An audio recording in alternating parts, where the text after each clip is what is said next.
So what's up guys? Welcome to our channel. At ngayon nga ay pag-uusapan natin kung paano nga mag-register sa eGovPH app.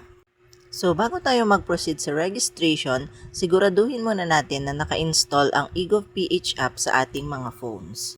Kung ikaw ay Android user, may download mo ito mula sa Google Play Store. At kung ikaw naman ay iPhone user, may download mo ito sa App Store. Pagkatapos nga nating ma-install ang eGovPH app, pwede na tayong mag-create ng ating account.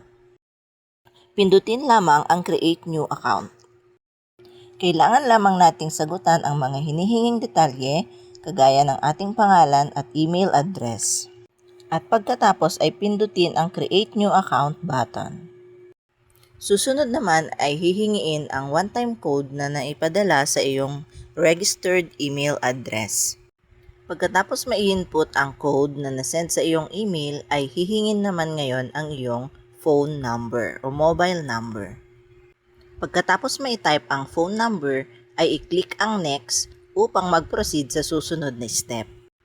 Dito naman ay hihingiin ang one-time password na sinend sa iyong phone number.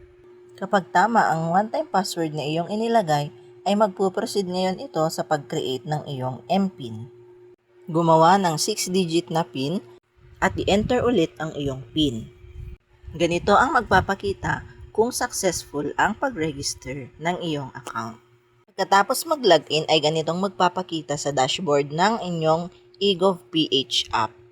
At ang susunod na step ay ang pag-verify ng inyong account na pag-uusapan naman natin sa susunod na video. Yun lang at sana ay may natutunan kayo sa gabing ito. Salamat!